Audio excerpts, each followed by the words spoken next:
Hello friends, it's Mrs. Santa Rosa here to help you with some homework for Unit 7, Day 3, which is Parallel Lines Day 2 and Dilating Lines. So let's take a look at question number 2 first. They tell us line L is mapped onto line M by a dilation centered at the origin, which is pretty important when they dilate with respect to the origin with a scale factor of 2.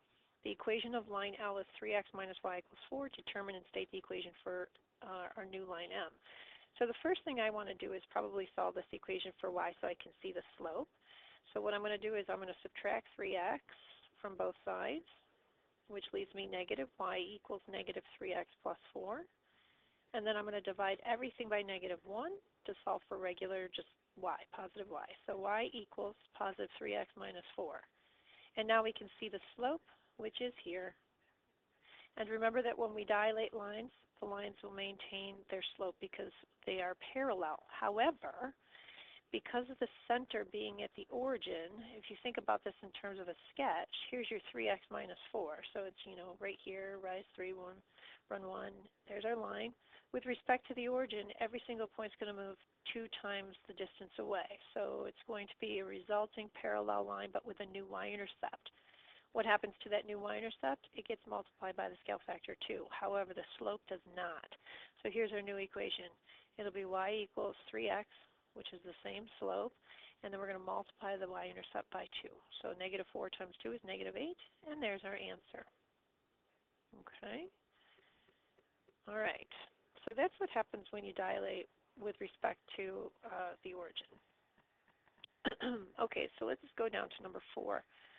Excuse me. Line y is 3x minus 1, so we're going to go ahead and plot that. So it has a y-intercept at negative 1, has a slope of 3, so 1, 2, 3, rise 3, run 1, 1, 2, 3 over 1, 1, 2, 3 over 1. And we'll go ahead and draw that line in there. So there's our line, our given line. Okay? Now what they want us to do is they want us to dilate with a scale factor of 2 centered at a point that is not the origin. So that's important. So I'm going to plot 3, 8 and see where it is. 1, 2, 3. 1, 2, 3, 4, 5, 6, 7, 8. And that center of dilation lies on the line, which is important. It's different from the origin. What that means is every point will dilate 2 times the distance from our center point here, which is in green. But when it dilates 2 times the distance, think about it. If you were to use a compass, you would measure this and then you would copy it.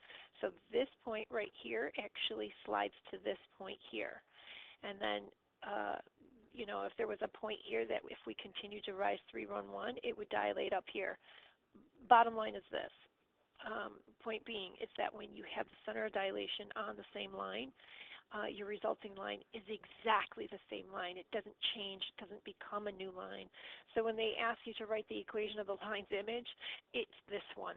So y equals 3x minus 1. Now notice the difference between the question number 2 and this question number 4 is the center of dilation. Here the center was the origin, which did not lie on our line, so we got a different line, a parallel line, but a different line. Where here the center was on the same line, so that means is we get the exact same line as a result. The slope doesn't change, nor does the y-intercept. All right, and that's where I leave you, so good luck with the rest of your